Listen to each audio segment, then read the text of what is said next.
zur Theaterstadenzeit.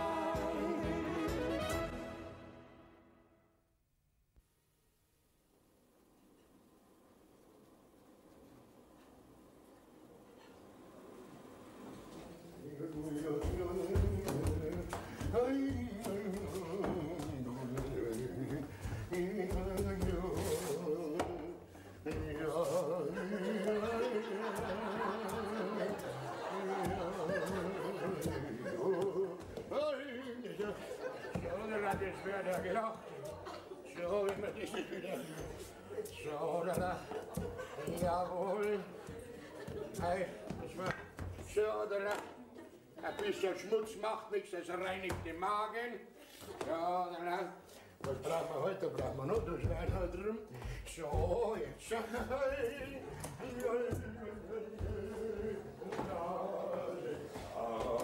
Wäre ja gelacht, wenn ich heute fertig wäre, da mit meiner Kucherei.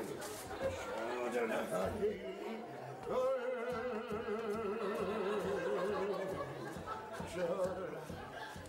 So, wie lange koche ich so mit? Ja. So, das andere koche ich so mit. Heute mache ich einen Gemüseauflauf, mache ich heute Mittag. Ein Gemüseauflauf. Und als Nachspeis gibt es heute Nachmittag einen Kugelhupf. So. Ah. Oh ja.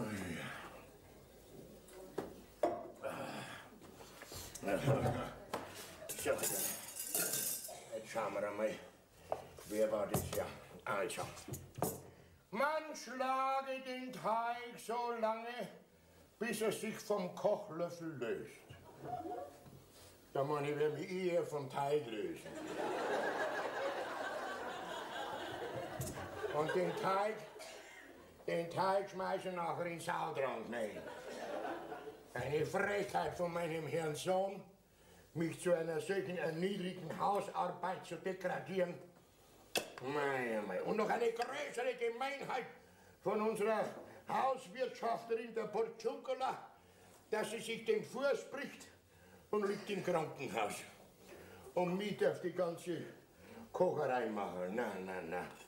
Meinem Herrn Sohn, wenn ich jetzt da hätte, den da der Bauer auf sein Blumsen aufhauen, das gerade so geracht hat, ich sagen, was? Dein Vater muss kochen und arbeiten. Da hast du noch einen Blutzer und da hast du eine und da hast du noch eine. Großvater! Und da gehörst noch eine. Hä? Was tust denn du da? Du siehst ja, dein Vater schlage ich. Ich meine, den Teig schlage ich ab. Ne? Du, pass auf, wir könnten leicht tauschen. Ich gehe für dich aufs Feld arbeiten und du übernimmst die Hausarbeit, das Kochen und so weiter und so fort. Hä? Na, ausgeschlossen. Der Vater hat ja diese ehrenvolle Hausarbeit übertragen, da musst du es auch machen. Ja, und er hätte auch gar keinen besseren finden können wie dich, gell? Ist wahr? Ja, du, die Knödel, die du magst, die sind prima. Hör auf. Ja. Erst letztes Mal ist mir einer am Fuß aufgefallen. Dass ich nach 3 Tagen mit den Schuhen nicht können hab. Was? Red ganz ein Blödsinn, gell? Ich koche nur nach Radiorezepte. Ja, das ist doch das, weil du die Geräusche aber gleich mitkochst. Ja. Der mir nicht platzen, gell? Sonst setzt er dir die Schüssel auf, gell? Also jetzt lass doch einen Ärger nicht an mir aus. Ich kann doch nichts dafür, dass Porciuncola im Krankenhaus liegt. Na, das nicht. Aber dem Vater könntest du überreden, dass er der Mirl, unserer Stallmagd, diese Kocherei, die Hausarbeit übertragt, ne? Was? Der Mirl? Ja. Oh, nein, lieber nicht. Du, die bringen mir zu viel Stahlgeruch mit ins Essen rein, gell? Ja. Na ja, koch nur du weiter. Ich hab mich so an deine Kost gewöhnt. Hör auf mit dem Singen. Aber zumindest könnten wir uns dann ablesen in der Kocherei. Einmal du, einmal der Vater, einmal ich, so turnusweise, ne? Verstehst? Ja, das ist aber Fehlanzeige beim Vater, gell? Warum denn? Alles, was der kocht, wäre der Gulasch. Ja. Ja, und bei dir? Bei mir wird's ein Haché. Ist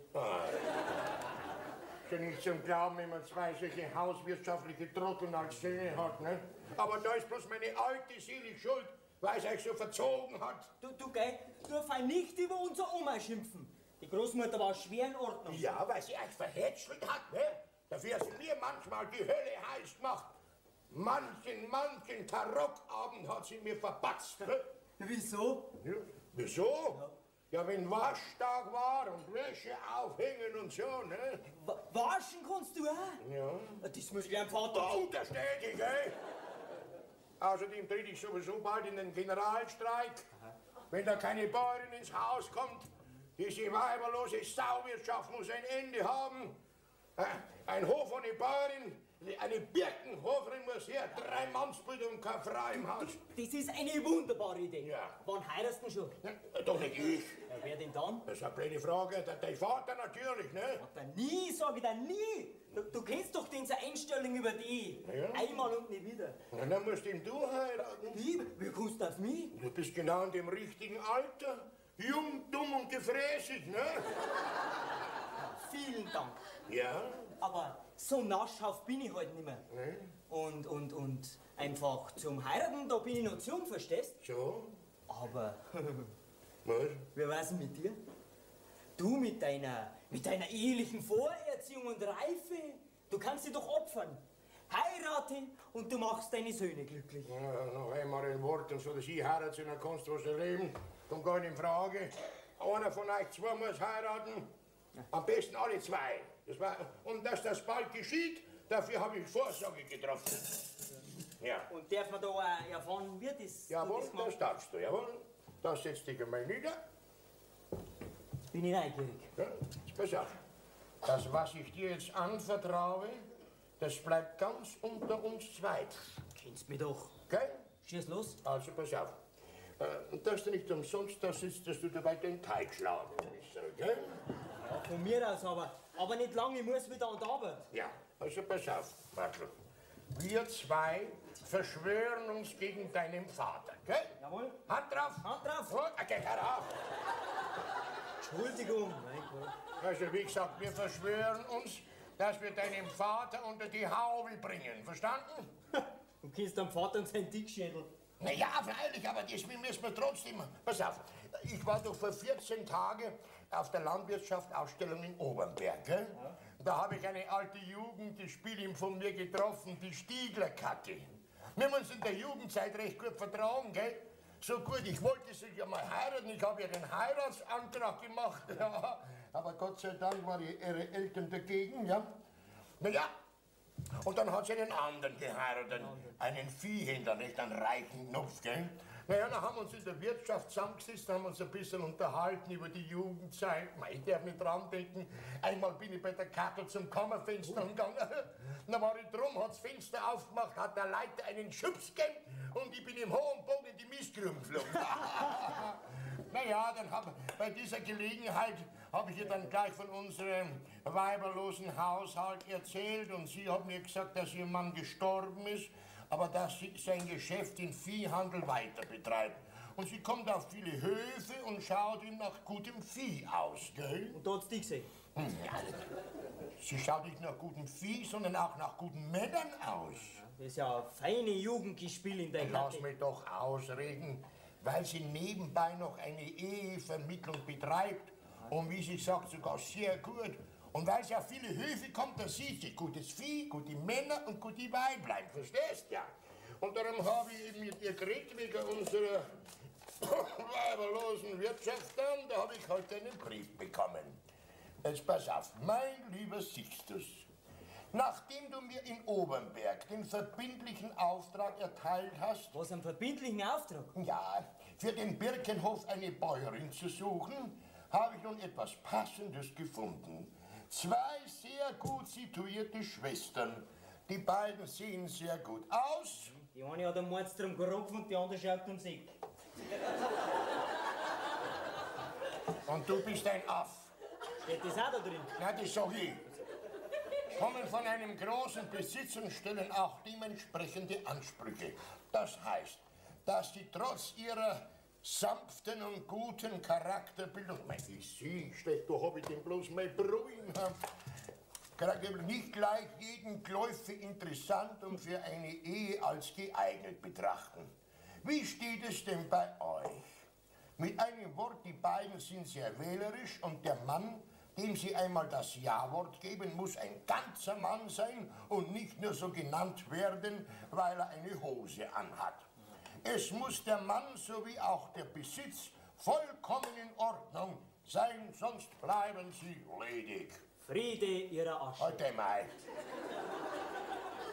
Da du mir die Zustände am Birkenhof geschildert hast, halte ich es für das Beste, wenn ich noch vor der Zusammenkunft zu euch komme, um euch ein bisschen auf Vordermann zu bringen. Habe den beiden Weibern schon von euch berichtet und zu einem unverbindlichen Besuch in deinem Namen eingeladen. Die beiden werden also demnächst zu euch auf Bräutigamschau kommen. Alles Weitere besprechen wir noch bei meinem Eintreffen. Bin schon unterwegs. Bis dahin, deine Kathi Stiegler. Ja. Was ist? Du, die Weiber kommen doch her, Großvater. Ja. Das ist doch nicht der Ernst. Jawohl, das ist mein Ernst. Ja, also. Lass ihn mal schauen. Jetzt ist der Teig richtig. Danke. Ja. Aber ohne mich, das kann ich dir sagen, gell? Was hast du jetzt ja nicht so aufregen? Das geht doch bloß deinem Vater an, ne? Also, und warum kommen die zwei Töchter da auch gleich mit? Ja, das kommt vielleicht 40 eine allein da, ne? Nein, mein lieber Großvater, gell? Was denn?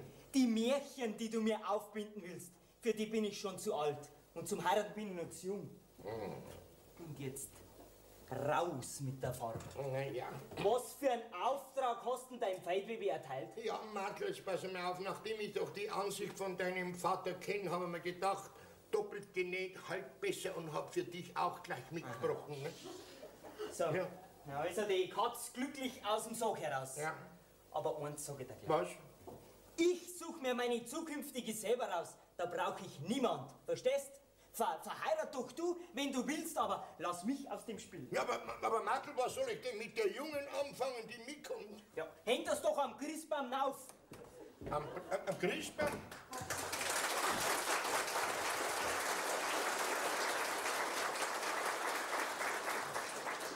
Am Christbaum, mitten unterm Jahr, wenn der nicht spinnt, dann weiß ich auch nicht. Ich weiß nicht, ob ich da nicht doch ein bisschen voreilig war. Ich habe gar kein gutes Gefühl. Gott sei Dank habe ich noch ein Eisen im Feuer. So was saublöd, glaubt das ist so ein Mist. Was ist denn, was hast du denn? Was Ja, ist wenn man so dumm fragen kommt, da der letzte Hosenknopf ist mir davor gerannt am Feld draußen. Ich möchte schon wissen, was da so Plätze zum Lachen gibt. Hol lieber ein Nähzeug, da muss man den Knopf da annehmen. Ich? Ja, freilich. Ja, na, doch deinen Knopf selber, du bist Was doch ich? alt genug. Du bist Wir wirklich... hat ja auch keine die Knöpfe nicht, oder? Ich kann nicht einfädeln, das... Was? Dann wird es Zeit, dass du das lernst und dass eine Bäuerin ins Haus kommt, ne? Hör mal bloß auf mit diesem Thema. Was ist? Nimmst du mir den Knopf jetzt an? Ja, ich muss erst schauen, wo Nähzeug ist. Pass auf, vor einem Monat habe ich es in der Zuckerbüchsen gesehen. Ja. Ja, dann wird es jetzt vielleicht in der Salzbüchsen sein. Bestimmt nicht. Warum nicht? Nein, da sind die Hufnägel drin. Aber ich schau schon mal, vielleicht kriegt das was. Da glaubst du, das ist eine feine Wirtschaft ist das. Es ist wirklich höchste Zeit, dass dieser Martel heiratet, dass eine Ordnung ins Haus kommt. Jetzt hab ich's nämlich satt, diese Männerwirtschaft. Hallo, da schreit er nicht, jetzt bin ich schon unterwegs, jetzt habe ich es Also, gefunden. wo war's denn? In der Kaffee, wo ist drin. In der Kaffee, hast du den Knopf? Ja, den Knopf, den. Also, jetzt pass auf. Da schau her. Also, da ist eine Nadel Tschüss. und da ist ein Faden. Ja. Und jetzt Pass mal auf, dass du was lernst. Ja. Na, ungefähr Ja. für den Knopf ungefähr in der Länge des Ganzen, dann reißt den Faden ab. Ja. Und dann nimmst du den Faden in zwei Händen. So, lass das Stück rausschauen. Dann machst du den Faden ein bisschen feucht. Ja. Gottes Willen. Und dann drehst du mit zwei Fingern den Faden spitz. Und dann nimmst du die Nadel. Und da ist oben ein Loch drin, eine Röhre. Schau her, da. Eine schwedische Nadel. Schau schon her, jetzt. Und dann tun wir den Faden da in das Loch. Na, ich sehe ja nicht, gescheit mal brühen, habe ich nicht. Ja, Kinder, lass dich mal helfen.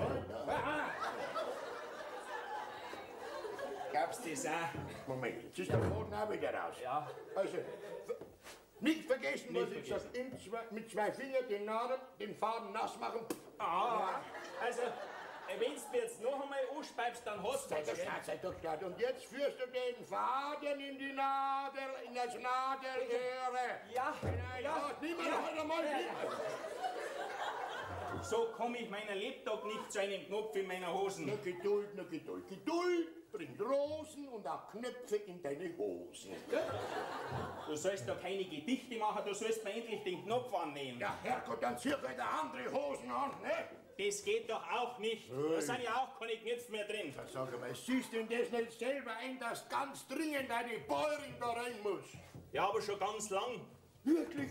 Du bist dafür. Ich habe für dich. Ja, geh, wer redet denn von mir? Wer redet denn von mir? Der Martel muss heiraten. Und der Martel ist ja viel zu jung. Was heißt da viel zu jung? Ja. Du und ich, wir waren um keinen Deut älter, wie wir mir in diesen sauren Apfel haben beißen müssen. Ja, da hast du recht, Bub. Ja. Unsere Eheäpfel, die waren sehr sauer. Ja. Lass mal so sagen. Ja, was denn? Geh, komm. Du kannst dich doch nicht beklagen. Die Mutter war schon recht, so wie es war. Ja. Bloß ich habe ein Pech gehabt. Aber das nützt jetzt alles nichts, das Reden. Eine Bayerin muss her. Siehst du, in dem Punkt sind wir uns jetzt endlich einig. Na also, Ja. Der Bub ist fest, der ist jung. Ne? Der erbt einmal, Was erbt denn der? ja, kein Vermögen. Ja, gut, das kann ja. Ja, eben. Der braucht bloß zugreifen. Zugreifen. Dir steht es zuzugreifen.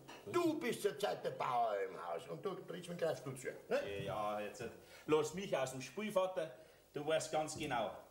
Seit mir damals meine Frau mit einem anderen auf und davon ist. Ja, und hat mich mit Madel allein sitzen lassen. Seit der Zeit sind Weiber bei mir unten durch. Drum redet die Madel zu, dass uns endlich von diesem weiberlosen Dasein erlöst. Ja, wieso denn ich? Du bist doch sein Vater, dann doch du zu. Ja, das schon, aber auf dich hört er doch viel besser. Was? Dir traut er doch nicht zu, dass dem du was Schlechtes wünschen darfst, nicht? Ah, da hast du her. Ja. Und dieses Vertrauen soll ich auf diese missliche Art... Na, kommt gar nicht in Frage. Ja. Nein! Geh weiter, du bist doch auch schon längstens froh, dass du von dieser leidigen Hausarbeit da erlöst wirst. Lieber oder? heute wie morgen. Na also. Ein Hof ohne Bäuerin ist wie ein Haus ohne Dach. Ja, genau. Ein Dach muss her. Ja. Genau. Und du wirst unser Dachdecker werden. Da sind wir uns also einig. Hand drauf.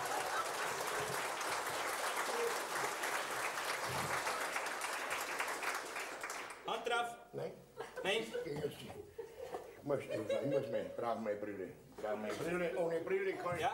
beim Teig machen, habe ich meine Brille noch gehabt. Beim Teig? Ich muss meine Brille schon. Beim Teig machen. Ohne Brille nutzt man nicht.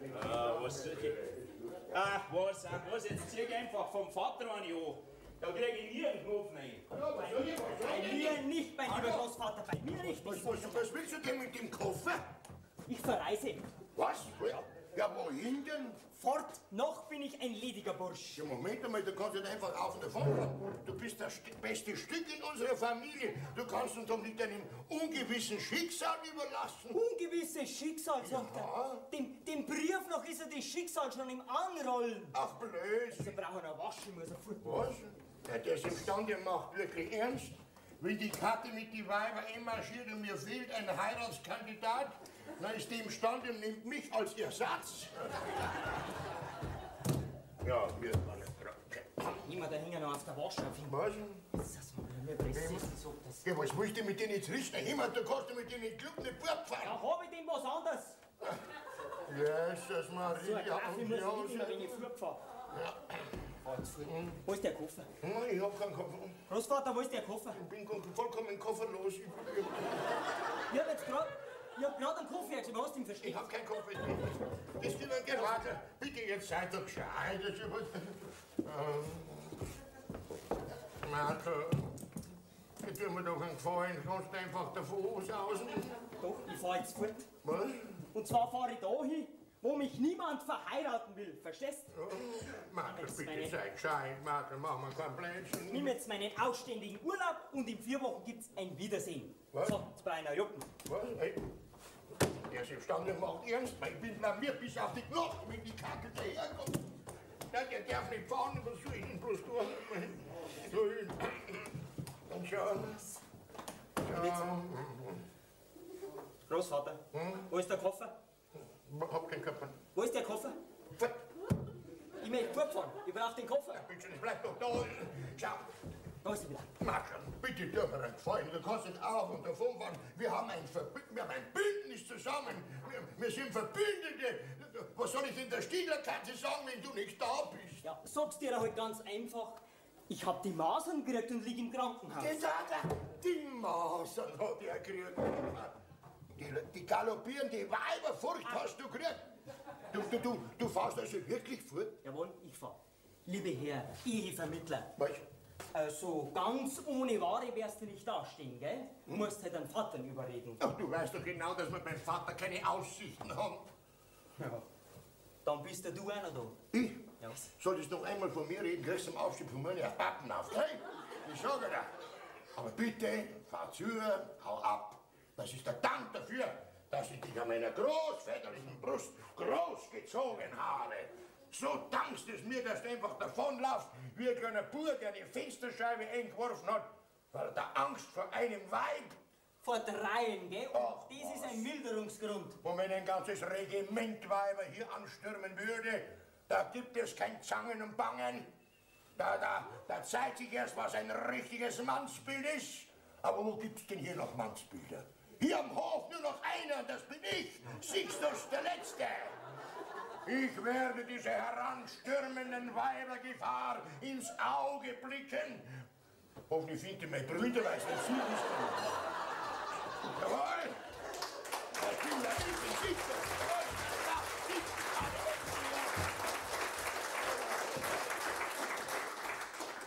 Ja, Er ist ja zum Abbussen lieb, unser strenger Herr Großvater.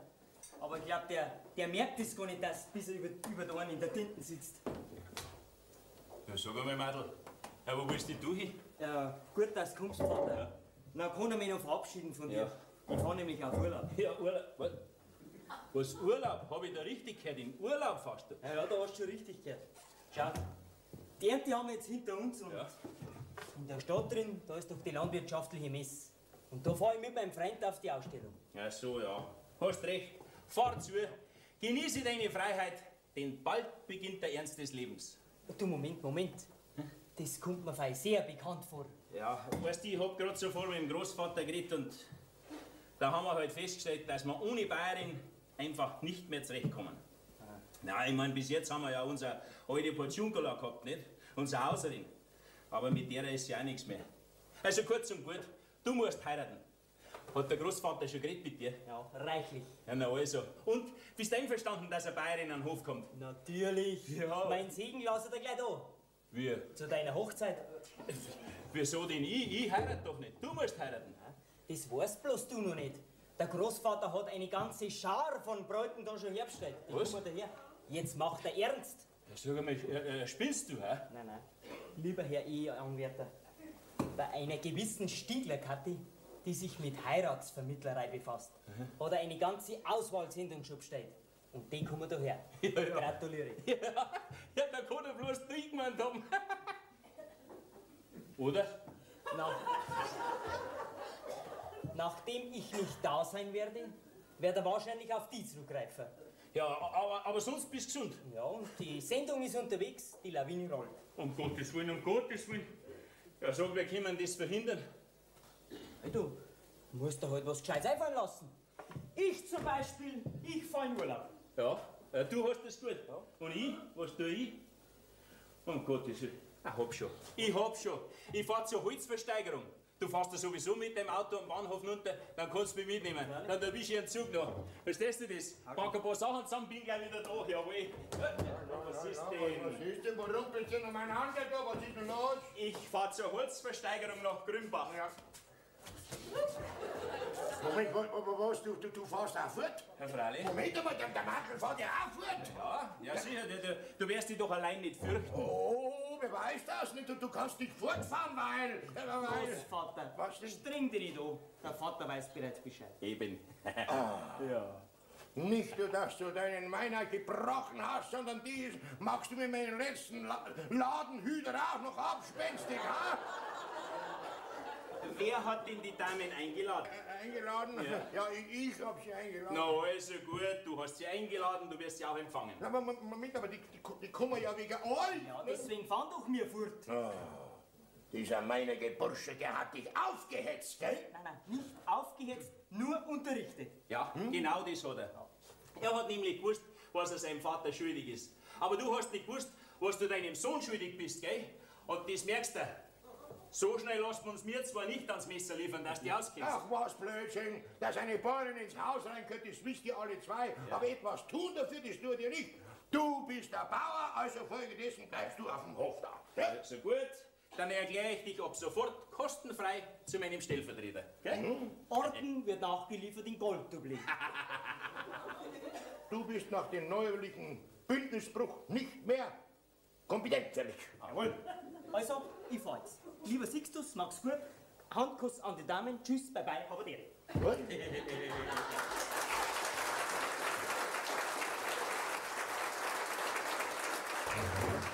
Ja! Fahr zu! Und sowas nennst du Sohn. Selbstverständlich. Was soll ich denn der Kathi sagen, wenn es mit die Weiber anrückt? Komm, mei. Am besten die Wahrheit. Die Wahrheit, bist denn du wahnsinnig geworden? Zuerst mache ich ein Mordstheater, dass wir Weiber brauchen für unseren Hof und dann haut sie alle ab und lass mich allein. Tja, Was soll ich denn allein machen mit diesen 3 Weibern? Ja, was wirst du denn machen? Ich bin doch dem weiblichen Geschlecht vollkommen entwöhnt. Ja, na, dann machst du denen halt als erstes eine gute Brotzeit, ne? Brotzeit, wenn sie keinen Hunger haben. Ach, Weiber fressen immer. So, gut, ja. Und dann redst du halt ein kleines bisschen vom Wetter. Wetter. Das macht sich immer gut. Ja. Ja, und wer die Ernte ausgefallen ist und so weiter, das weißt du selber. Und dann schickst du es wieder heim. Verstehst? Ja. Die gehabten Unkosten, die ersetze ich natürlich. Und jetzt habe ich höchste Eisenbahn, dass ich weiterkomme, gell? Nein. Doch. War ich damals ein Rimpfig, um mich entschlossen zu haben, eine Familie zu gründen? Nein. So danken sie dem alten Großvater. Den alten Großvater so in den Stich zu lassen. Ja, was tue ich denn? Ja, was habe ich denn bloß für eine Ausrede? Nie mehr meine ich seine Menschen gut. Nie mehr, das weiß ich doch sicher. Vater, wo bist denn? Jetzt geh weiter, komm, dass wir fahren. Das Auto steht schon im Hof. Ah, du bist auch noch da. Du, so aufregend tut dich scheinbar der erwartende Besuch nicht, weil du ganz ruhig da stehst. Du, noch was anderes. Simmerl habe ich jetzt noch draus gesagt, er soll ein paar Girlanden ans Hoftor hinnageln. Und eine kleine Aufschrift dazu. Herzlich willkommen am einsamen Birkenhof. Ich weiß nicht, da spricht immer jemand und ich sehe überhaupt keinen. Hallo, da bin ich. Ich sehe wirklich keinen, nur einen Waschlappen, der vor einem Weibreis ausnimmt. Vor 3, gell? Vor 3.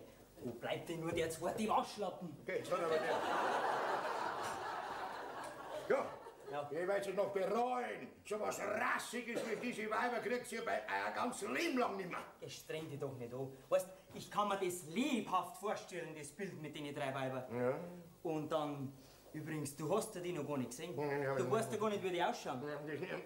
Du Mantel, pass mal auf. Ja. Du hast doch immer ein Auge auf meinen schönen Jagdstutzen geworfen, gell? Der kehrt sofort dir, wenn du da bleibst. Der Schöne mit der Gravur im Schaft. Ja, der Mei, kehrt dir. das war schön. Ja, der kehrt dir.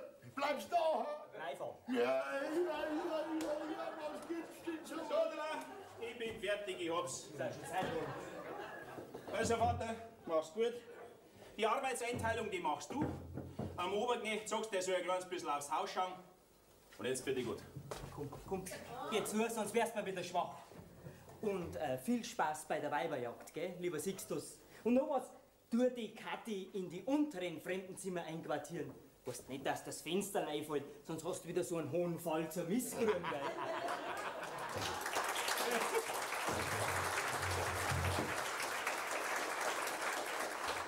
Du musst schon ein bisschen auf dich schauen, bist nicht mehr der Jüngste. Ja, fast zu. Haut's ab, aber sagt ja niemand, dass ihr die Söhne vom alten Birkner seid, gell? Jetzt haben wir Zeit, dass wir fahren, sonst erzählt uns wieder die Geschichte, wo er einem feindlichen Schwadron gegenübergestanden ist. Na also, da kann er doch 3 Weiber auch gegenüberstehen, oder? Ah! Was ist denn? Weißt du was? Was ist denn? Ich hab eine Idee! Ja, was denn? Ich fahr auch fort. Was? Einer muss.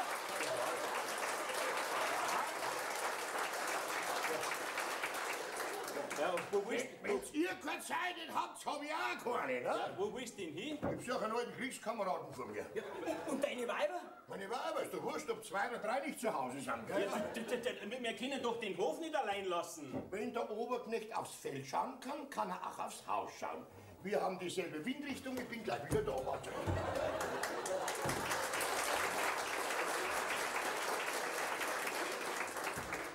Na, bravo. Ja, Das ist ja eine völlig neue Lage. und jetzt?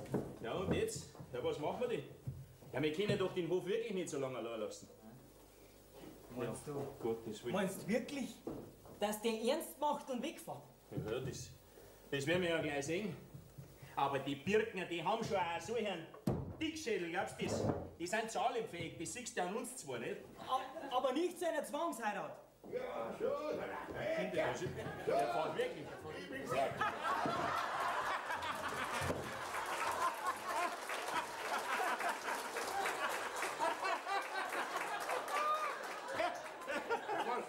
Was gibt's denn da so blöd zum Lachen, ha? Ja, weißt du denn den Vogel auch mitnimmst? Ja, da wird ihn lassen, damit er sich kränkt, wenn er ganz allein da ist, ne? Grüß Gott beieinander. Ui. Ich bin die Stiegler-Kathi. Ja, grüß Ja. Gott. Oh Gott. Oh, ja, Kathi, ja, du bist schon da? Ja, das siehst du ja. Ja. Ja, sag mal, hast du meinen Brief nicht gekriegt? Brief. Wer sind denn die? Sind das die 2, wo du mir geschildert hast? Ja, ha? das waren's. Das sind's, ja. Ah ja, zur Not gehen's ja, gell?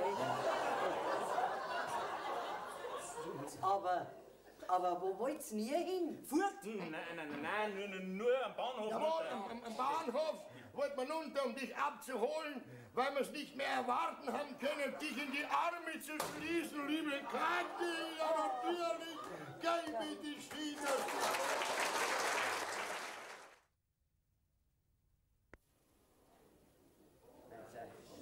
So einen Haufen dreckender Wasch habe ich an meiner Lebtag noch nicht gesehen.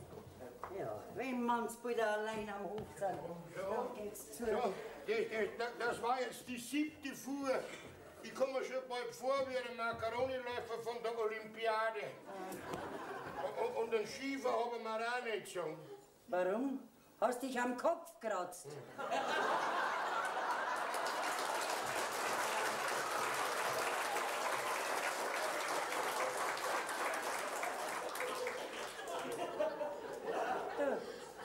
Du, und ein frisches Hemd ziehst du an, gell? Ja, fällt mir ein, dass das andere auch schmutzig wird. Du, sag mal, wann habt ihr eigentlich euren letzten Waschtag gehabt? Wenn ich genau überlege, so vor einem Dreivierteljahr, Also ich hätte auf 3 oder 4 Jahre geschätzt. kann auch möglich sein. Also so viel Wasch habe ich ja noch nie in meinem ganzen Leben gesehen. Ja. Und dann keine Waschmaschine im Haus, nicht einmal ein elektrisches Bügeleisen. Siehst du's? Also wie man nur so hinterbettlerisch leben kann. Ja, und darum bin ich so froh, dass du da bist und diese ganze Hausarbeit für mich übernommen hast. Ne? Ja, du, was bleibt mir denn anders übrig? Ha? Ja. Was für Frau kann bei so einem Saustall zuschauen? So Ha? ist es, ja. Du stell dir mal vor, wenn da die 2 Weiber kommen und die sehen diesen Saustall. Die drehen auf der Stelle wieder um und fahren heim. Ja, um Gottes Willen, wenn wir so froh sind, dass sie da sind. Ne? Ja. So, und jetzt du das letzte Zeichen noch aus. Ja, Komm. gut, in Ordnung. Ja. Ja. Hoffentlich machen die Leute am Hof alles, was ich ihnen angeschafft habe. Alles. Dein Wunsch ist uns Befehl. Ja, ja. Wir folgen dir aufs Wort, ja. 5 Minuten, wenn die später kommen, sind wir alles noch freie Menschen. Ja.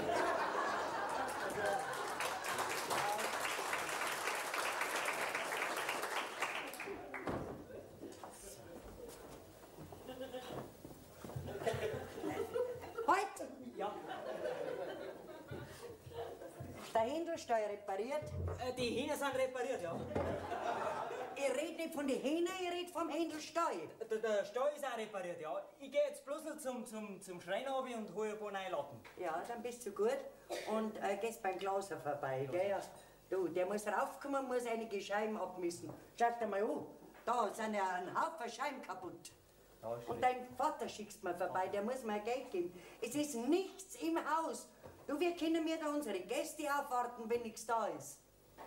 Geld hast du gesagt? Ja. Geld. Da wird aber der Vater Freude haben. Ja.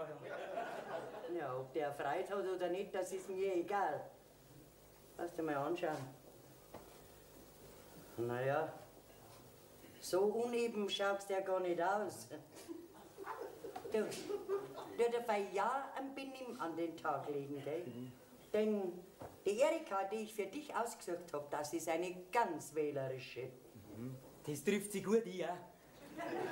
Aber der Name Erika, der darf mir direkt gefallen, gell? Mach mir ja keine Schande. Nein, ich hab dich als Musterknaben geschildert. Vielen Dank, gell?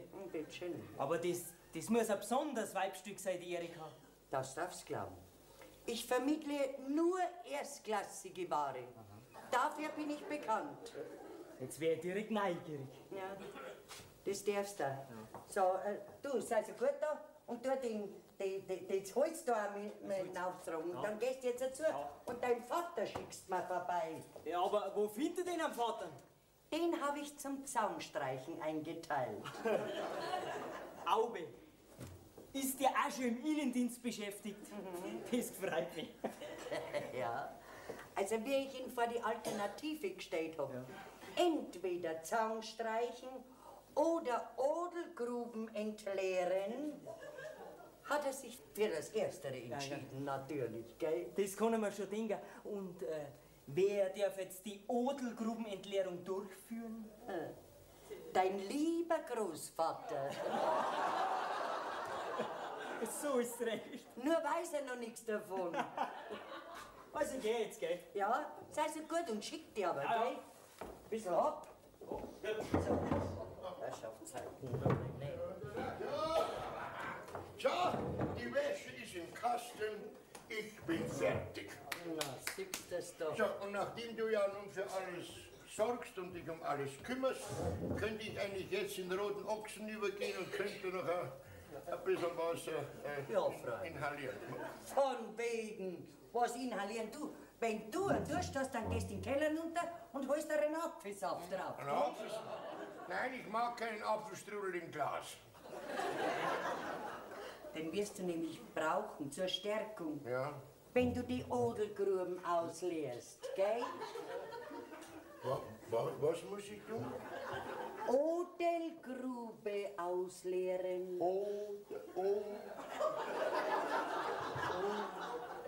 Das macht dir doch nichts aus, oder? Ganz im Gegenteil. Ja, das ist meine Lieblingsbeschäftigung. Schon wegen der frischen Luft. Dann schnauf nur tief ein, die frische Luft, gell? Ja. Das brauchen wir.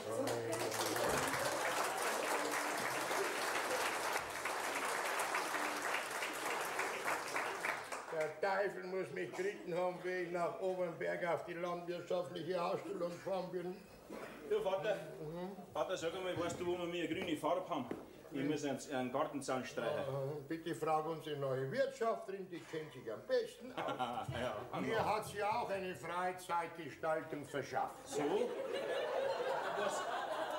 Was darfst denn du machen? Das wirst du gleich kriegen. Ja. Dann kann ich mir schon vorstellen. Ein Mehl braucht man ganz. Ja. Ah, gut, dass du da bist. Ja, ich habe aber überhaupt keine Zeit. Doch, du hast jetzt Zeit. Wir können uns jetzt endlich einmal ein bisschen unterhalten. So, gell? ja. Macht dir doch eine Freude, oder? Ja, wenn du das so sagst, auf alle Fälle. Ja. Also dann hock die. Na, sitze ich mir her. Gut. Also, allerliebste Wirtschafterin, als erstes möchte ich dir danken, dass Du du... brauchst mir nicht danken. Ah, gut, dann lasst man Dank weg. Ja. Manni, ich krieg's ja nicht umsonst, ne? Ja. Ja, du weißt ja, wegen was ich da bin, ne? Selbstverständlich, das spüre ich förmlich. Ja, der Sixtus hat bei mir Birkenhofbayerin bestellt. Oder? Ja, obwohl er nicht genau gewusst hat, wer, also du oder dein Sohn. Jetzt habe ich aber gerade für alle zwei was Passendes an der Hand. Was? Ja, obwohl er der Sixtus gemeint hat, Du kommst als Erster in Frage. Nein, das muss ein Irrtum sein. Da kann er nur einen Markel gemeint haben. Nein. Also auf keinen Fall. Er hat ja immer von einer Birkenhofbäuerin gesprochen. Ja. Ja, und der Birkenhofbauer, der bist doch du. Ja, das schon, aber mit dem Heiraten habe ich halt gar nichts im Sinn, verstehst du? Aber was hast du gesagt? Du hättest was Passendes gefunden. Wer war denn das dann? Ein leicht lenkbares Geschöpf, an der du deine helle Freude haben wirst. So, aha. Ja, aber wenn vielleicht doch lieber der Martel heiraten. Nein. Also, der Sixtus sagt, du sollst heiraten, du sagst, der Martel soll heiraten und der Martel fängt wieder beim Sixtus an. Also so geht das nicht. Geht's so nicht? Nein. Naja, ja, ich sehe ja selber dass wir eine Bäuerin brauchen, nicht? Na also. Ja, eben. So, und jetzt rück Geld raus. Hä? Ja, ich brauche Geld. Okay. Ich muss was einkaufen. Du, es ist ja nichts im Haus. Einkaufen? Ja. So, naja. Gut, wenn du einkaufen willst. Da schau her. 1,50. Mein 50 langt dir das. Ja, sag einmal, bist du verrückt? Du meinst 150? 150 Mark zum Einkaufen? Ja, freilich. Ja, für so viel haben wir noch nie im Leben eingekauft. Ja, das sehe ich. Ja, da, wenn das ja so ist, dann muss ich ja viel weiter ausholen. 150. 150. Du bist ja stocknärrisch. 150. Ist richtig so. Danke. Ja. Soll ich dir was ganz Besonderes mitnehmen? Nein, danke. Ich bin wunschlos glücklich. Das glaube ich. Ja.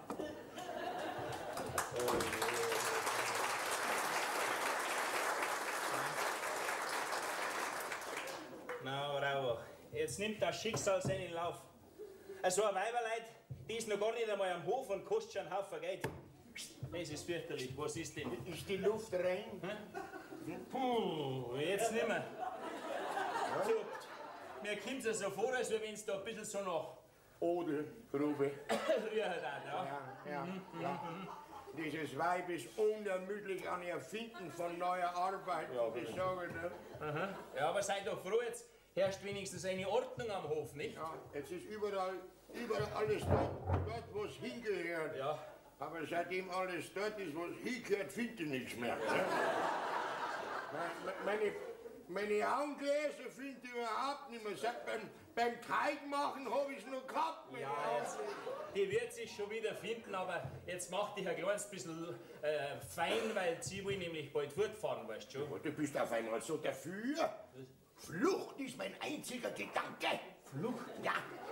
Ja, mein lieber Großvater, wer Wind sät, Na, der Wind ist nicht von mir. Ne? ja, wer Wind sät, der wird Sturm ernten, sagt schon ein Sprichwort. Ja. Und jetzt verzirkt die, bricht die zusammen. Ja, gut, in Ordnung. Von mir aus. So, ich wäre jetzt fertig. Ja. Wo ist denn der Sixtus? Der Sixtus, ja, der ist am Bach runtergegangen und wascht sich einmal durch. Der ist Ja, nichts Bauch. Aha, er ist schon wieder da. Ich bin schon dumm, wir können schon fahren, ja. Oh, ich sag euch, was das hier für ein Jahr geschneit und Kampitz seid. Ja. Wenn die zwei Weiber kommen. Ja. Ihr Edelknaben hier. Ja, Sixtus. Na also, ab geht die Post. Jawohl. Halt. Was ist denn? Zuerst komm ich.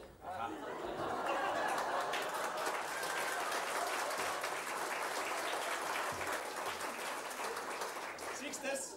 Erst der Esel. Und dann kommt erst der Treiber. So, gnädigste, das war jetzt der Birkenhof, gell? Naja, also der Hof, der schaut ja ganz schön aus.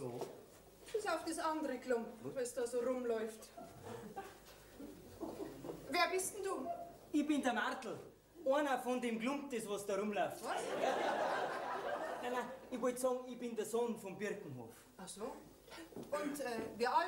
22, römisch-katholisch, ledig, geimpft, deutscher Staatsbürger, Schulkreis 42 Reicht schon.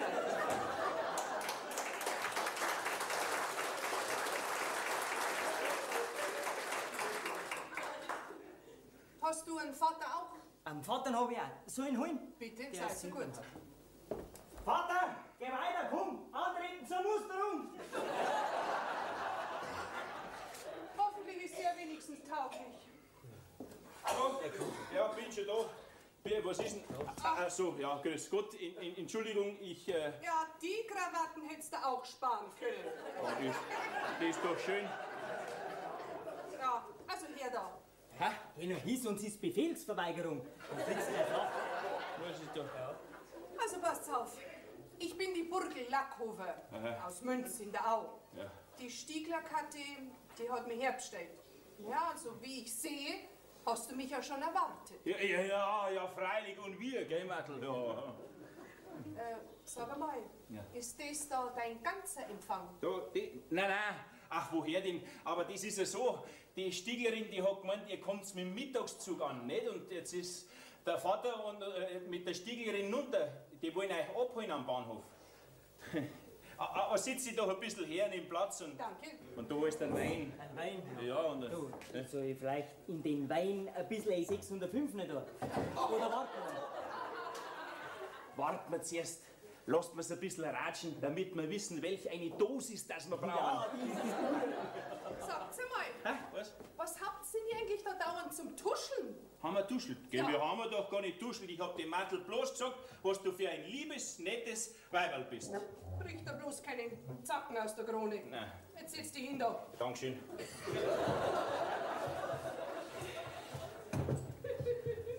Ja, So, ja, ja? so.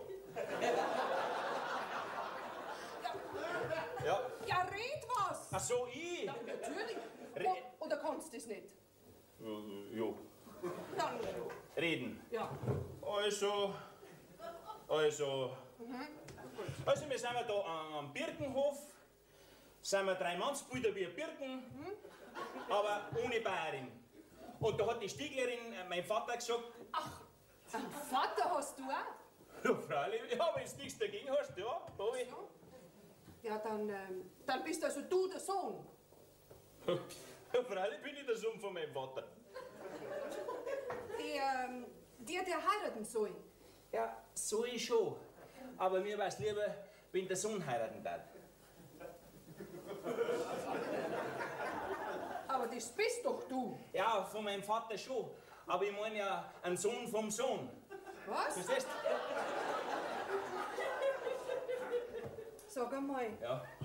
redst du eigentlich immer so, als wie wenn man glauben könnte, du hättest einen kleinen Dachschaden? Du, gell? Naja, also, vergiss es. Was denn? Sprich mal lieber von deinem Besitz. Ach so, ja. Ach ja, es geht gerade so um. Nur keine falsche Bescheidenheit, gell? Laut Auszug aus dem Grundbuchamt, Was? ja, steht sie eigentlich ganz gut da. Ja, doch, völlig. Ja, so weit bist du schon informiert. Tja, aber selbstverständlich. Man muss doch schließlich und endlich wissen, wo man mal neu heiraten soll. Ach so? Ja. Da jetzt schau bin her. ich schon da, gell? Bring jetzt erst einmal einen Kuchen, weil alles habe ich auch noch nicht tragen können. Den hat der Großvater Bauer, gell? Und vielleicht schmeckt dann der Wein besser, gell? Ja, ja. Ah, Brav. den hat der Großvater. Größeres Messer habt's keins. Ja, Ja, lass gut sein. so ist gut sein lassen. Also Ja, dann- weißt du, hast länger was davon. Dann probiere ich das einmal. Ich meine mit den. Sag einmal, Ja, was hast du denn? was habt ihr denn in den Kuchen da rein? Ja, Ding, Mehl ist drin und Zucker und Backpulver. Backpulver, ja. Und dann, ja, weiß nicht. Leider Holz, ne? Also aus lauter Interesse, Schön geil kochen. wie sich so ein Mannsbild zum Kuchenbacken anstellt, hätte ich jetzt ganz gern so ein Stück probiert, aber, Ja. aber ich komme gar nicht bis ganz runter. Ja, ich möchte wissen, wie sich so ein Weiberlein zum Aufschneiden anstellt. Und was ist denn? Sag einmal. Was ist denn? Ja, was ist denn? Ja, was ist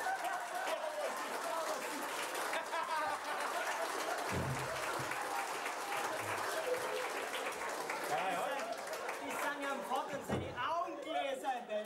Die sucht er schon die Die ganze Zeit. sucht er schon die ganze tagelang sucht er schon nach der Brille.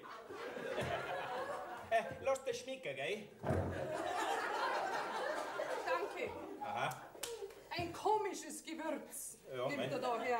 Naja. Naja, also, ich sehe schon, es Es wird wirklich Zeit, dass bei euch eine Bäuerin kommt auf den Hof. Ja, Also, auf das trinken wir jetzt einmal. ja gut, dann Zum Fass. trinken wir. Prost. Prost. Prost, gut.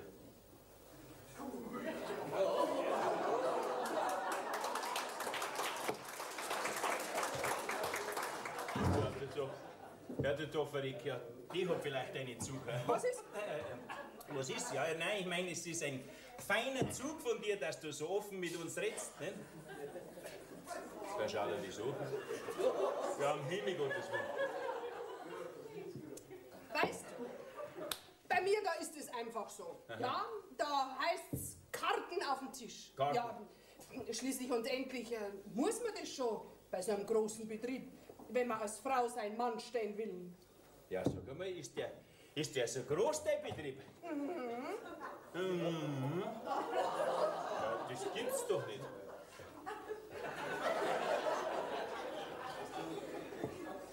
Ja, ja. Die Landwirtschaft, die ist ja nicht so schlimm, da habe ich einen Verwalter drauf. Aha. Aber die Forstwirtschaft, Gut. Was, einen Wald hast du auch? ja, einen ganz einen großen. Ja, und ein Sägewerk dazu, ja. Eine Säge? Ja, und jetzt hat mir unsere Mutter, weil ich die Älteste bin, auch noch den Müllbetrieb aufgeheißt. Also wie wenn man als Frau nicht schon genug Arbeit hätte. Ja, sag einmal. Jetzt kannst du nichts sagen, ne? Ja, verrückt, das gibt's doch nicht. Ja. Ja, sag und das schaffst du alles ganz allein? Nein, nicht ganz allein. Na, also meine jüngere Schwester, die ist mir schon eine ganz große Hilfe. Ja. Aha. Ja, nachher. Hast du gehört? Sie ist die Ältere. Sie ist die? Ist dann die jüngere Schwester auch mitgekommen? Ja, die ist auch dabei. Ja, wir sind ja mit dem Auto da. Aber ein paar Meter vor eurem Hof, da hat das Auto plötzlich seinen Geist aufgegeben. Ja, das ist wegen den Schlaglöchern Ah, ja, darauf. okay. Ja, ja. Ja, dann wäre ich vielleicht...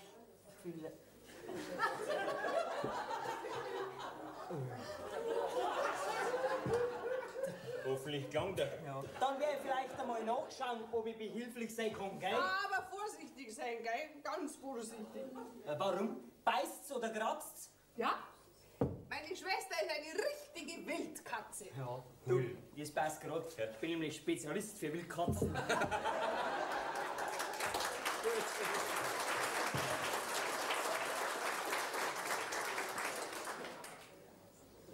Prost. Ja, Prost, wenn sonst nichts ist, ja.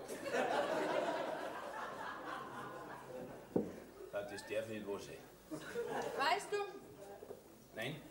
mir wäre es schon sehr recht, wenn meine Schwester Erika endlich ein Mannsbild finden würde, der ihr die Hosen auszieht. Kann das vielleicht ich machen?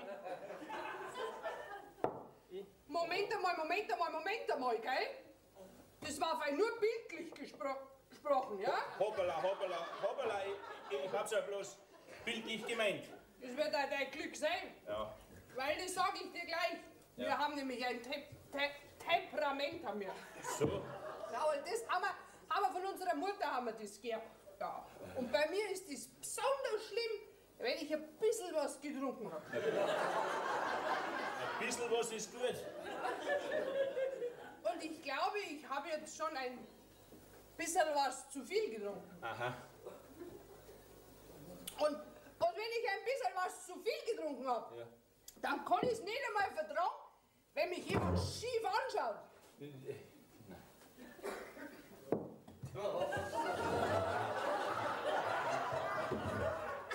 Schaust du mich vielleicht schon schief an? Ich? Ja. Na, wie kommst du denn da drauf? Ich sehe dich überhaupt gar nicht.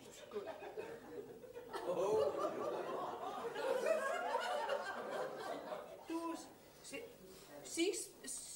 siehst mich überhaupt gar nicht? Ich säge dich nicht, nein. Ja, wieso nicht? Ich sitze doch da.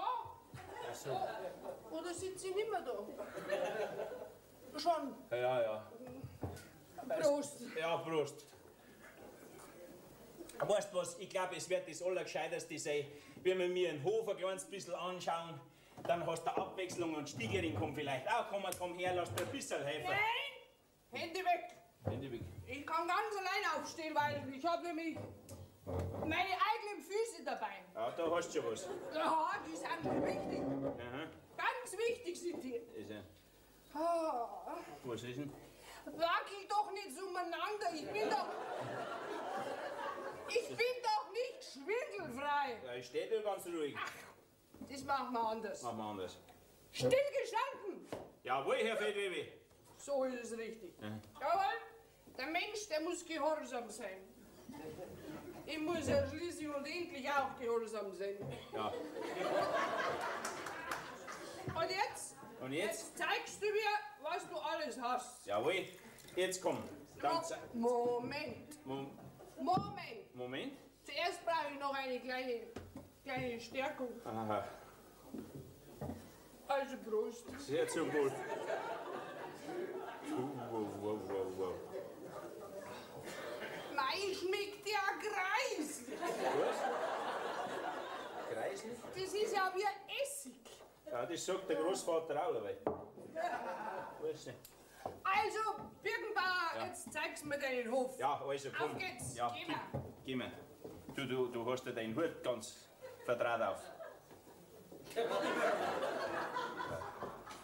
Du weißt ja gar nicht, in was für eine Richtung ich gehen will.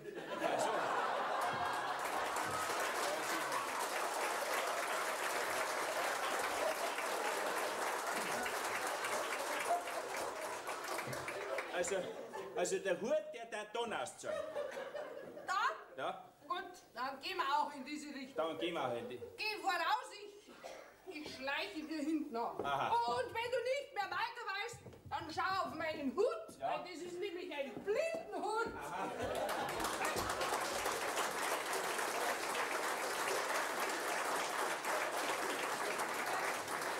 Ich hab dir doch gesagt, dass mir sehr leid tut. Ja, Aber ich habe ja nicht wissen können, dass Sie der Martel Birkner sind, ne? ich kann Ihnen nur sagen, dass Sie eine ausgezeichnete Handschrift haben. Ihr eigene Schuld. Man klopft halt dem jungen Mädel nicht einfach so aufs Hinterteil, ne? Ja, aber das war der einzige Punkt, der aus der offenen Motorhaube rausgeschaut hat. Und da habe ich halt angeklopft und wollte fragen, ob Sie das Fräulein Erika sind. Und die Antwort kam prompt. Ja, das kann man wohl sagen. Kommen Sie mal her da. Ja. Und das merken Sie sich gleich, gell? Wenn ich mit dem Finger wink, dann heißt das herkommen. Sie da passt mir ganz gut zusammen. Weil wenn ich mit dem Kopf so mache, dann komme ich nicht.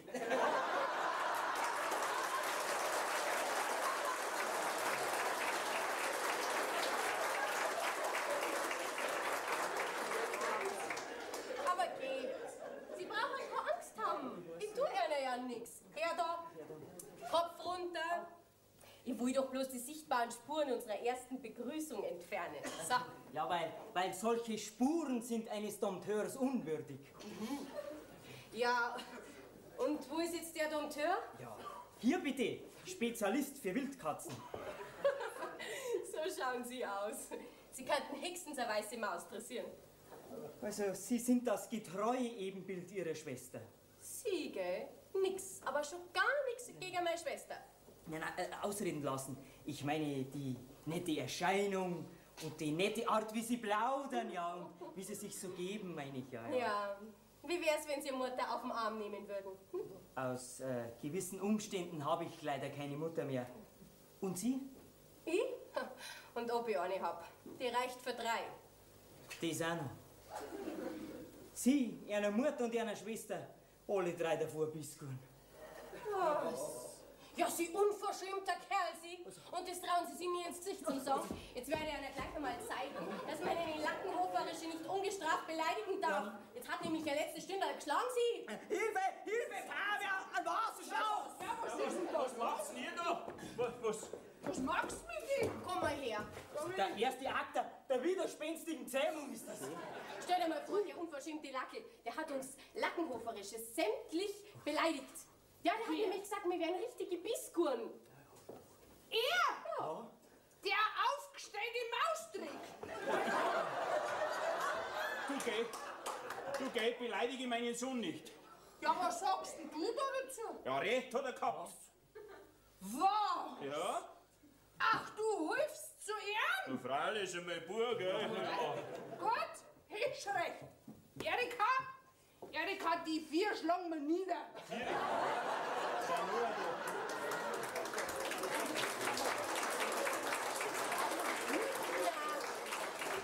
Meinst du, dass du nur einen triffst, sag? Ob ich nur einen triff? Ich schlag einfach nein ins Rudel. Also komm her, die Kargeber. Oh, hoppala, da sind's doch, Bursche. Da. Ich wollte sie ja nur umziehen. Aber komm, jetzt gehen wir rüber, weil jetzt batschen wir so. Aber ehrlich, Was ist denn da los, ha? Großvater, die Weiber wollen uns hauen! Was? Moment mal, gell, meine Buben hauen wir selber, gell? Jetzt setzt mal sehen, was ein richtiges Mannsbild ist. Und jetzt mal her, dass da nichts was daneben ist. Ja, du zeigst mir mal so. Sag mal. Ja, was ist denn da los? Wir feiern Polterabend. Ja.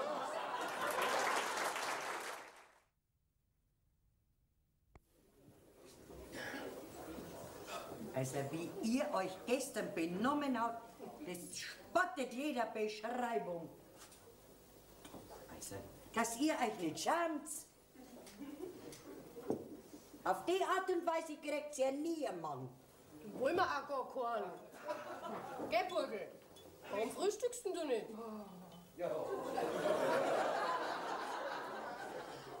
Frühstücken. Ein saurer Hering wäre mir lieber. Das ist weg. Was musst du denn so in den blöden Schädel reinsaufen? Was hast du früher überlegen sollen? Wie bist denn du überhaupt auf so eine Schnapsidee gekommen? Falsch. Weinidee. Ganz einfach. Wie wir wieder mal dein Schreiben bekommen haben, ja, dass wir wieder dringend auf Brautschau daherkommen sollen, da haben wir ganz einfach beschlossen, die Erika und ich, dass wir diesmal in Streik treten. Gell? Ja, Was soll jetzt das wieder heißen? Erzählst du der Mutter. Die Idee stammt ja auch von dir. Also bin ich ein bisschen konfus. ja, also, wie ich deinen Brief gelesen habe, in dem du uns die 2 Birkner so warm ans Herz gelegt hast, als die Besten und die Bravsten, so als wenn's keine anderen Mannsbilder auf der Welt mehr geben darf, als wir die 2 männlichen Figuren da. Naja, da haben die Burgel und ich halt beschlossen, wir lassen uns nicht verkuppeln. Also Auflehnung, Meuterei. Na, eben nix, na. Als gehorsame Töchter sind wir deinem Wunsch ja nachkommen. Bloß haben wir halt ausgemacht, dass wir uns auf dem Birkenhof so unmöglich als nur möglich benehmen. Dass uns die Mannsbrüder gleich postwendend wieder heimschicken. Deshalb auch meine plötzliche Sehnsucht nach Alkohol. Ich habe Kopfweh. Also mein ganzes Sinnen und Trachten war immer, dass ich meine Kinder glücklich sehe. Aber damit ist es jetzt aus. Ein für alle Mal, gell? Keinen Finger rühre ich mehr für euch. Meine Mama, das hast du uns schon so oft versprochen und gehalten hast es nie.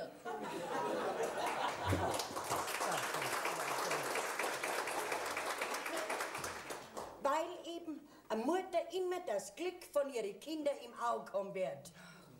Du, ich weiß gar nicht, warum du um uns sorgst. Wir haben doch alles, was wir brauchen. Ja, weil ich dafür gesorgt habe. Aber ich bin auch nicht mehr die Jüngste. Ich habe auch das Recht, dass ich mich zur Ruhe setze. Aber das kannst doch schon lang. Nicht bevor ich euch nicht verheiratet weiß. Und gut verheiratet weiß, gell? Euer Besitz ist zu groß.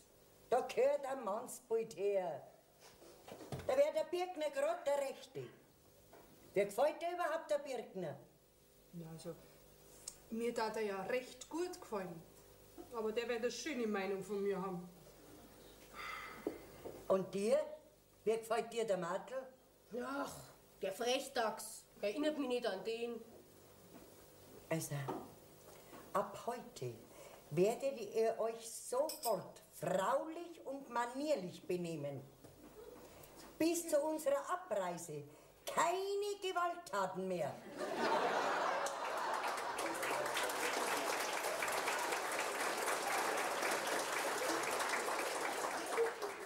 Habt ihr mich verstanden? Ja, Mutter. Die Mama. Jetzt sind sie halt nicht böse, aber weißt, die Burgel und ich, wir sind halt euch nicht so materialistisch eingestellt. Wie bitte?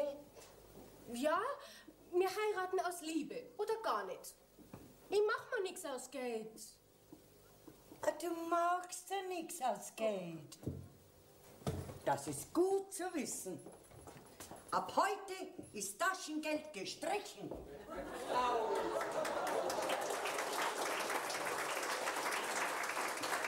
Kein Taschengeld mehr.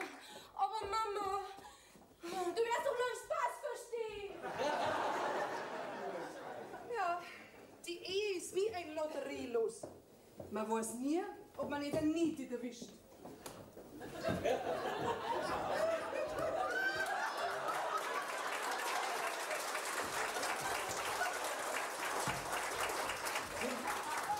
Kommt's rein, die Lage ist feindfrei. Lieber Vater, Ja, wir danken dir recht herzlich, für was? dass du uns heute Nacht bei dir hast übernachten lassen. Gern geschehen. Gern geschehen. Aber zugleich muss ich dir sagen, wenn du nicht mein Vater warst, dann Und nicht mein Großvater, dann. darf man dir jetzt was erzählen und sicher nicht sind Tippen da ins Haus zu schicken. Ja, schau, da kann ich nichts dafür. Weil die Schiedler-Kathi hat gesagt, das sind genau die Richtigen, ne? So. Richtige sind sie, ja. Richtige Beißzangen. Ja, die sind ja direkt gemeingefährlich. Ja, das stimmt.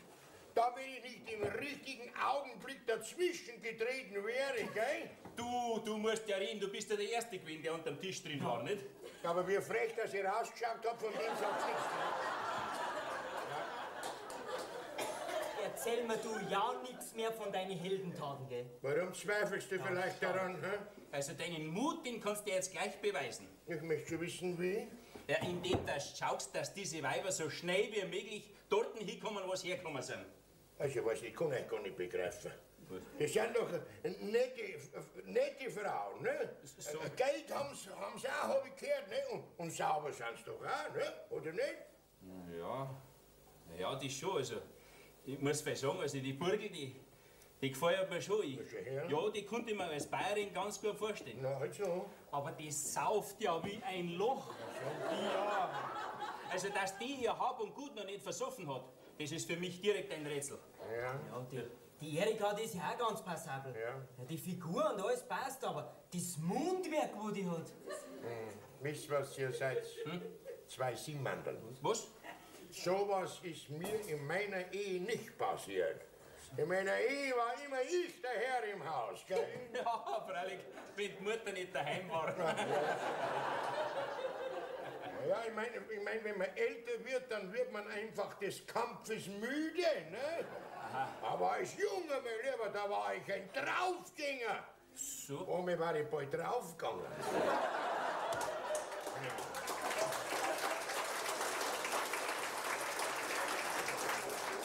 Auf alle Fälle kannst du uns jetzt auch noch beweisen, was du für ein Held bist. Ja, und wie, wenn ich fragen darf? Und wie? Da gehst du jetzt in das Haus rein Ja. und zeigst uns das Ganze, wie du das machen darfst mit deiner raschen Jugendgespiel in der Kathi. Ja, meine Vollmacht hast. Und meinen Segen extra. Dein Segen, den kannst du am Hut stecken, gell? Oder gar keinen. Also gut, mir gleich. Ich mach den Schluss drum. Jawohl. Aber ihr müsst was noch machen, gell? Du traust dich wirklich? Du, Was? der Tisch wird vernagelt, gell? Ja, der kann. Nicht, dass du wieder drunter kommst. Blödsinn. Wenn ich einmal im Fahrt bin, dann geht's dahin. Da gibt's kein Bremsen mehr, da geht's dahin mit Volldampf. Ja, darf auch das Gaspedal nicht mit der Bremse verwechseln, Ah, gell? was? Da seid ihr noch in Windel gegangen, da war ich schon ein richtiger Mann.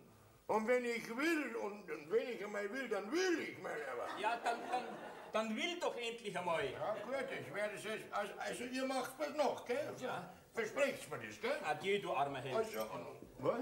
Lass dich noch mal anschauen, Großvater. Du warst immer so ein guter Großvater zu mir. Du redest doch ganz sicher ein Blödsinn. Was denn? Aber es ist halt so, weißt du? Hä? Wenn ich halt recht beige bin, dann fahrt vielleicht die Kattel wieder weg und dann haben wir wieder keine Wirtschafterin, ne? Ja. So. Aber schau, dann bist doch du auch noch Was? Ihr könnt's mich gerne haben. Gell? Ihr zwei. Und in die Küche gehe ich sowieso nicht mehr rein. Was? Also, dann packen wir's. da. Ja, jetzt. Auf geht's. Dann geht's weiter. Hier ist meine Herren. Der kann nicht gehen. Na, was ist denn? Rubbelein, man darf doch einen Anlauf nehmen, oder? Gut, oder? Aber es geht dahin, meine Herren. Und jetzt, Kathi, Kathi! Ich weiß schon. Ja, Aber schau, die Kathi, die kennt mich nur als ganz gemütlichen Menschen. Großvater. Die glaubt mir den Wüterich niemals. Sitz dich her. Ja, Du, was? ich baue dir eine goldene Brücke. komm, geh weiter. Spinnst du? Schmeiß nicht so mit dem Gold rum, so dick kann man's auch nicht. Lass mich nicht ausreden. Ja? Was meint's, wenn jetzt die Porciuncula aus dem Krankenhaus kommen Was? und das Haus da drin voller Weiber finden würde Ja. und obendrein alle drei noch bissiger als wie sie selber ist? Oh. Und deswegen wird uns die Porciuncula diese Schwerarbeit abnehmen. So ein Blödsinn. Die Porciuncula liegt ja im Krankenhaus, Ja, ne? eben. Wer weiß, wann die entlassen wird. So lange können wir nicht warten. Nein, nein. Wir Das ist warten nichts. ja auch nicht. Wir lassen es per Simsalabim erscheinen. Per wem? Was? Ja? Sag mir, warst du heute schon in der Sonne? In aller Herrgottsfrüh. Die Porciuncula ist nämlich schon da. Was ist die? Ja. Was, die ist schon da? Wirklich? Na, wirklich noch nicht. Nein? Der Großvater wird halt einstweilen die Gestalt annehmen, der Porciuncula. Was? Ja, jetzt pass auf. Die Weiber da drin, die kennen ja unsere alte Hausherrin nicht. Nein? Also werden sie uns das schon abnehmen, dass er sie ist. Ja, ich muss ihn halt ein bisschen verkleiden, aber in ihrer Kammer drin, da findet man ein paar so alte Fetzen, die wollen wir am anziehen. Schau an. Er hat ja sowieso so weibliche Züge, gell? Und diesen Deppen haben wir um unser gutes Geld studieren lassen. Ne? Also du, wenn ich so recht überlege, ist die Idee vielleicht gar nicht einmal so dumm. Was nicht, da kannst du ja ganz schmarrn. Ja, jetzt pass auf, wenn du die Porciuncula bist Ja. und die Weiber sehen dich, ja, dann haben sie doch überhaupt keinen Grund mehr, dass du noch länger am Hof bleiben, nicht? Naja, das schon, das stimmt schon, aber... Strategie nennt man das, alter Krieger. Ja, Moment, ich mein, Ja. ich lasse mir alles Ja. eingehen, aber ich weiß ja gar nicht, was ich als Porciuncula sagen soll und wie ich mich benehmen muss und was so ein Text Schau sagen her. muss. Wir gehen jetzt da rein und ziehen uns um. Das lernen wir dann schon. Komm, meine Süße. Ja, da, Alter.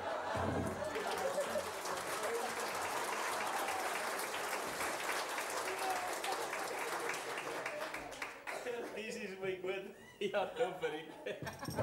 Das wird ja wohl lustig werden. Guten Morgen. Guten Morgen. Wohin denn so eilig? Ich weiß es nicht. Ja, nein, ich weiß schon, ich wollte den Garten hintergehen und wollte ein paar Blumen holen. Im Garten, hinten? Ja. Blumen? Ja? Ihr habt's doch gar keine Blumen im Garten. Ich hole die Blumen immer beim Nachbarn.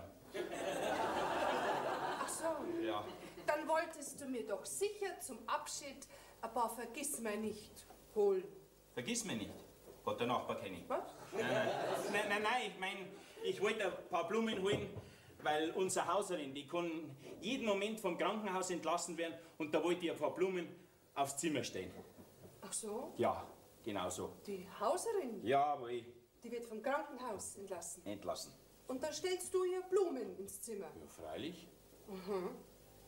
Naja, ihr werdet es wohl sehr vermisst haben. Ja, freilich, selbstverständlich. An allen Ecken und Enden.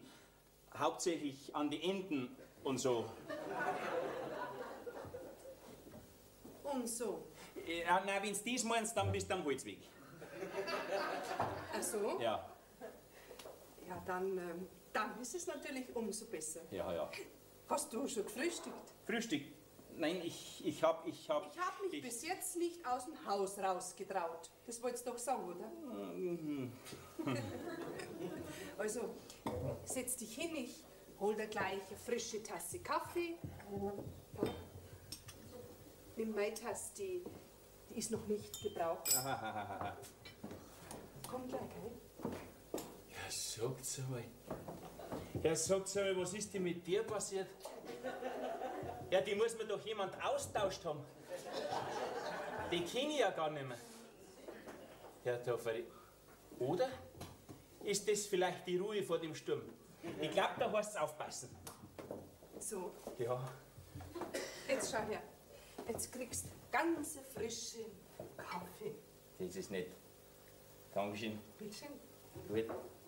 Magst viel Zucker? Ja, selbstverständlich. Das Leben ist sowieso so bitter. Also, währenddessen du jetzt deinen Kaffee trinkst, Ja, jetzt glaube ich ganz dann schon langsam. Milch auch? Ein bisschen, ja. Dankeschön. Kurzer? Brav, ja, da schon her.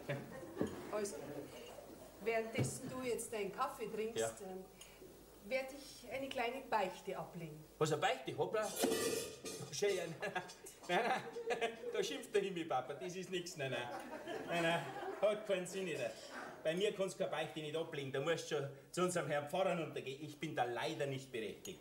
Nein, ich bin schon an der richtigen Stelle. Ehrlich? Tja, also, wenn du unbedingt meinst, dann schieß los. Kannst du auch ein paar Liter Wein rausholen.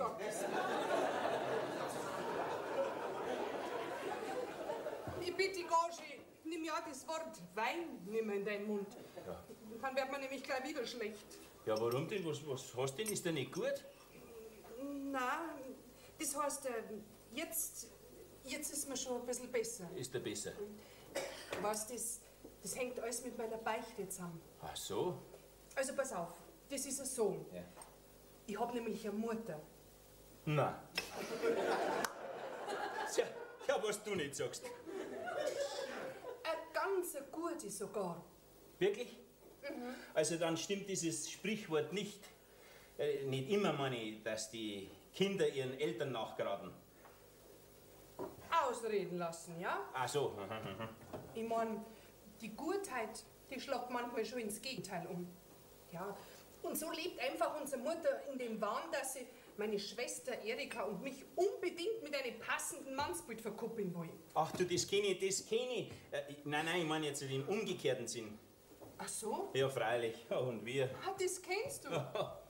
Na, dann verstehst du ja meine Situation ein bisschen. Und dann verstehst vielleicht auch, dass ich der Meinung bin, dass da schon das Herz auch mitreden muss. Ja, da schau her. Ja, das könnten ja direkt meine Gedanken sein, die du da aussprichst. Eben. Nur unsere Mutter liegt uns ständig in die Ohren. Nimm diesen, nimm jenen, der hat das und der hat jenes.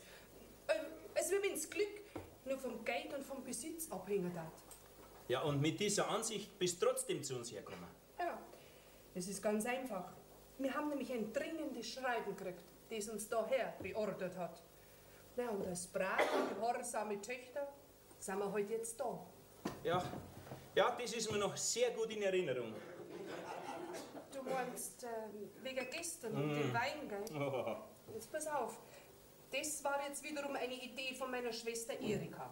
Sie war nämlich der Meinung, dass wenn wir zwei uns da am Hof so unmöglich wie nur gerade möglich benehmen, dass ihr zwei uns dick kriegt und wir postwendend wieder abreisen können. Ja, was du da sagst, ja. Ja, dann hat das alles gar nicht gestimmt, was ihr da gemacht habt. Dann, ja, dann saufst du vielleicht gar nicht. Ich trinke einmal keinen Tropfen. Darum habe ich ja so einen Kater gehabt. Mein Gott, nein. Ja, so stark bist du gegen das Heiraten. Ja, bis jetzt schon. Ach so, und jetzt? Jetzt bin ich eigentlich nicht mehr so stark dagegen. Also, wenn ich ganz ehrlich bin, auf das Gespräch, auf deine Beichte, muss ich eigentlich sagen, ich hätte auch nicht mehr so viel dagegen. Gegen was? Ja, gegen das Heiraten. Und wenn ich wissen darf, dass du mir ein kleines bisschen leiden kannst, dann darf ich dich ganz gern was fragen. Frag mich. Ja, mei, so einfach ist das auch nicht. Ja, weißt du, ich bin da direkt aus der Übung, da weiß ich nicht, da brauche ich schon die passenden Worte dazu. Ich hoffe, dass du die passenden Worte bald findest. Und zwar bevor wir abreisen. Was? Ihr wollt abreisen? Ja, warum pressiert das so? Ja, eigentlich nicht, aber du weißt doch, dass wir einen großen Besitz haben. Und wenn wir alle drei nicht daheim sind, dann ist das nicht gut. Ja, schau, ein kleines bisschen ausspannen, das tut doch auch ganz gut. Oder gefällt's dir da nicht? Da? Sehr gut sogar. Und ich kann mir vorstellen, dass der zukünftigen Birkenbäuerin da auch sehr gut gefällt. Ja, mit einer Bayerin, da kann das wirklich ein Paradies werden. Und du hättest gar keine Angst, dass aus diesem Paradies wieder eine Hölle werden könnte, wo du doch schon so schlechte Erfahrungen gemacht hast. Ja, jetzt sag einmal, ja, woher weißt du denn das schon wieder? Von meiner Mutter. Was von... Also sei mir nicht besser, aber deine Mutter, die muss schon ein besonderes Stückchen sein. Ja, das ist. Aber geh weiter. Erzähl mir nur ein bisschen was vom Paradies. Ja, also, liebe Burgi, so frage ich dich. Was fragst du? Ja.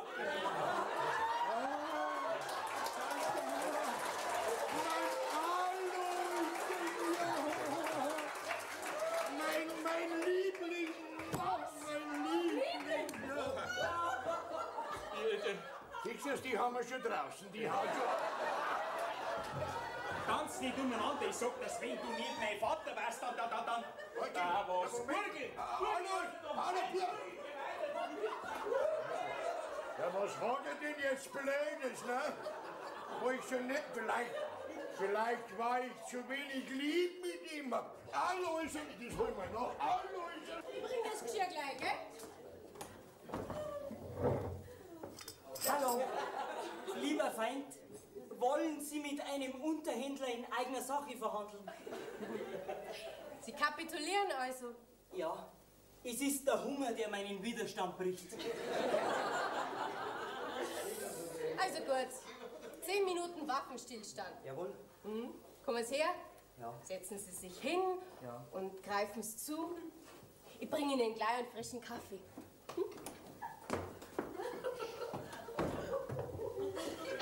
Ja. Ja, was ist jetzt mit der passiert? Die habe ich doch ganz anders in Erinnerung. So, da ist jetzt der Kaffee.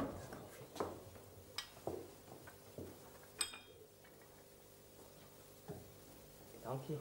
Bitteschön. Soll ich Ihnen noch ein Brot richten? Nein, danke, ein Brot will jetzt keins, aber reden wir doch über Sie. Ich weiß doch so wenig von Ihnen. Noch dazu, was heute so freundlich sind. Und das gefällt Ihnen? Ja, das gefällt mir. Und so ein nettes und freundliches Mädel, das wäre also Ihr Typ? Ja, das wäre mein Typ. Auch zum Heiraten? Auch zum Heiraten, ja. Also, Erika, jetzt wo wir doch so nett beieinander sind, da könnte man doch du zueinander sagen. Also gut. Martel? Erika?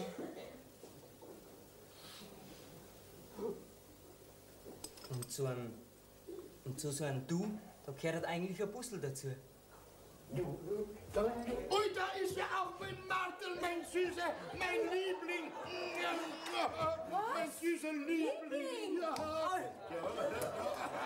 Die haben wir da draußen.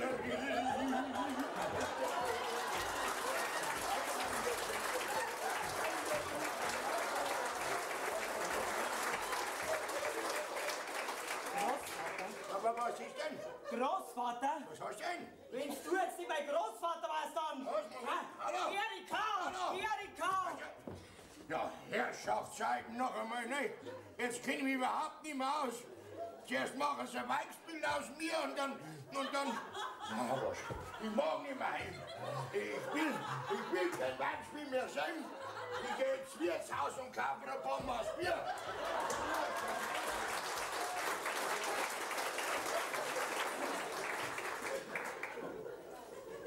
Na Gott sei Dank.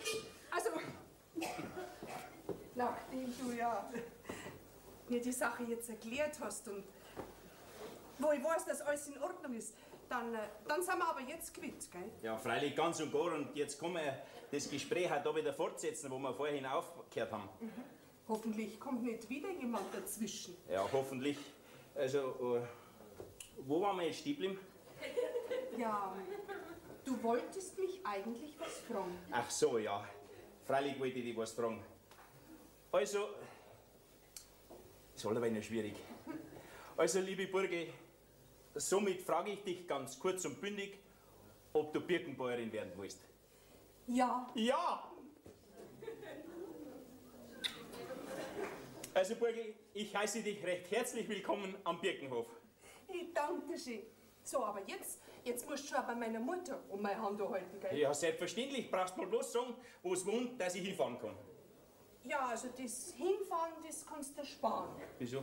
Jetzt pass auf, wir machen jetzt einen kleinen Spaziergang. Ja, gut. Und wenn wir unterwegs irgendwo der Stieglerkarte begegnen Ja. und du stehst vor ihr, dann sagst du dein Sprücherlauf. Weil da bist du nämlich genau an der richtigen Adresse. Was sagst du, die Stiegler? Die Stieglerkarte ist deine Mutter? Ja, und deine zukünftige Schwiegermutter. Ja, das gibt's ja nicht. Jo, komm, ich hol's dir. Stieglerkarte. Stieglerkarte.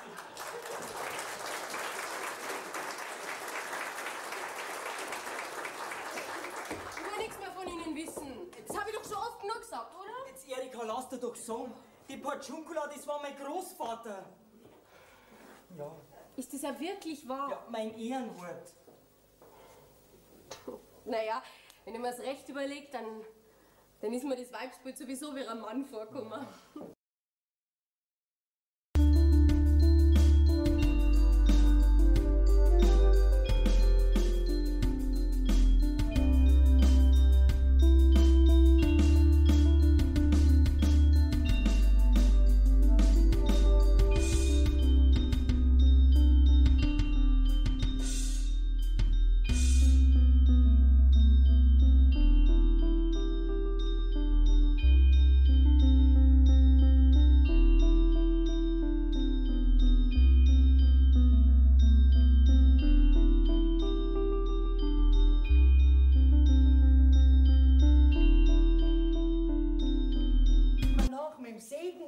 Habt euch ihr zwei zusammengefunden? Ja, aber wer denn noch?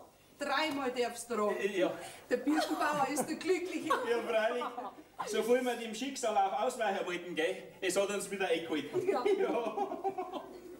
Also, dann kannst du jetzt gleich um meine Hand anhalten. Ja, um die Hand. Also, liebe Schwiegermutter, lieber Vater und zukünftiger Schwager, Auwe. ich halte in aller Form um die schlagende Hand der Erika an, gell?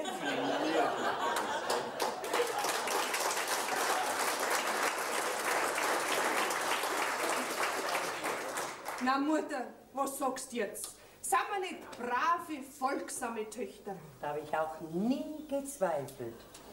Qualität setzt sich immer durch.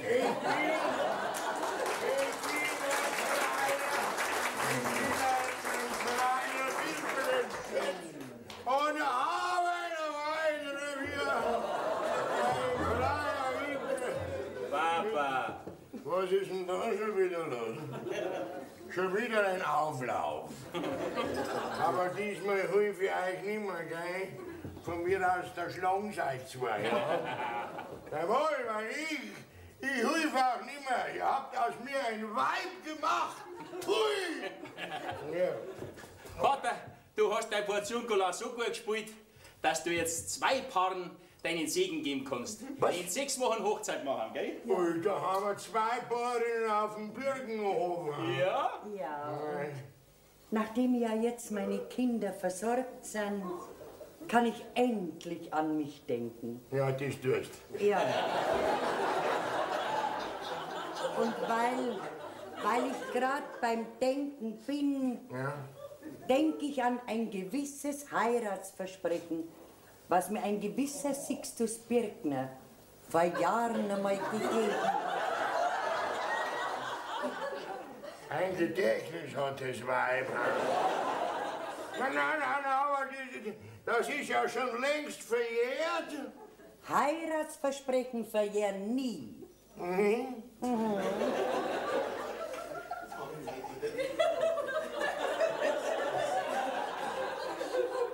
Freiheit ade.